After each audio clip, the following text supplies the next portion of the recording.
This is the right angle bracket. It goes on the hinge side of the door, and it needs to be placed in an area around here. I'm going to fix it here for today.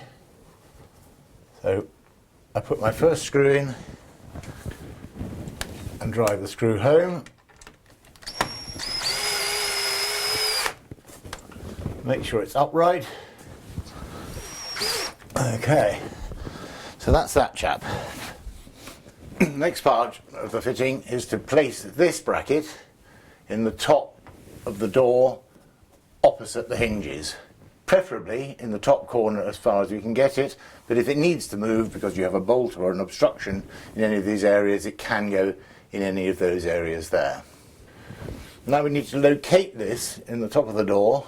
We need to ensure that this lug is placed in the 6 o'clock position, and we fix that with one screw only to start with.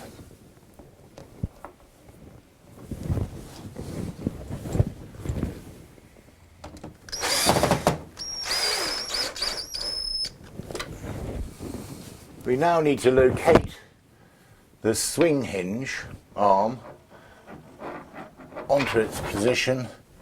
Ensure that the lug is firmly secured in here.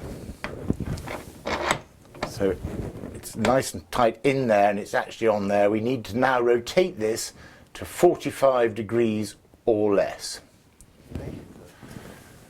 Now we need to remove the arm and locate this with the other 2 screws.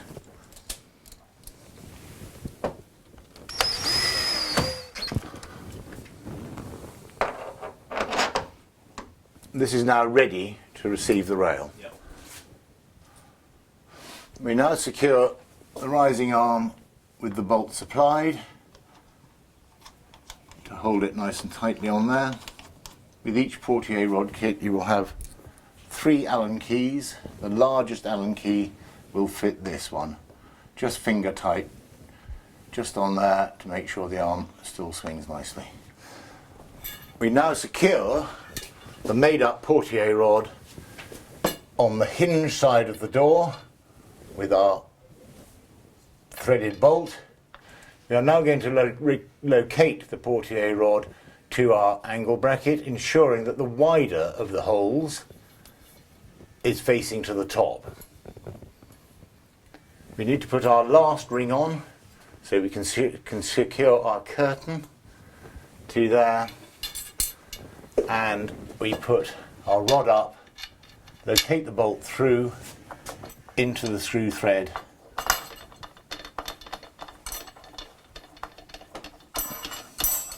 This bolt will not tighten down completely. It will come to a finger tight stop to ensure that there is still plenty of movement in the rod. There is also a nut which we will put on when we're happy that everything's done. Secure that down into there. It will not secure it tightly, otherwise it will jam when it's trying to rise. We then put this arm into this arm and we set this so it is level. Once we're sure it's in the right position, with our smallest Allen key, we will tighten up these 2 as tight as we possibly think we can make them. Nice and tight, because we're going to hang a big heavy curtain on here to keep the drafts at bay. To finish off, we put our securing nut on the bottom. Locate it there, ensuring it's tight.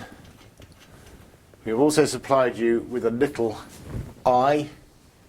This can be secured onto the door frame or architrave, level with the bottom of your rings, so that when we put our curtain up, the return on the curtain can be hooked into here, ensuring we don't get any drafts.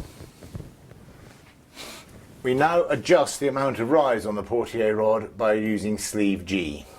This is totally adjustable. If we put sleeve G tight up against and tighten it off with our grub screw, the moment we start to open the door is the moment the portier rod will start to rise.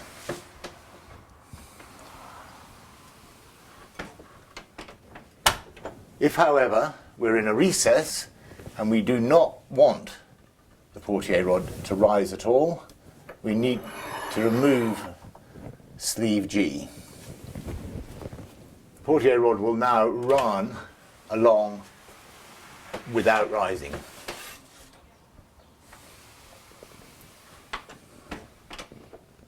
If, on the other hand, we are inside a recess and we want the portier rod to only start rising after we've come out of the recess, you can adjust the amount of rise by bringing it out of the recess until it gets to a point where you're quite happy for it to rise, and then we tighten sleeve G and the portier rod will begin to rise after that.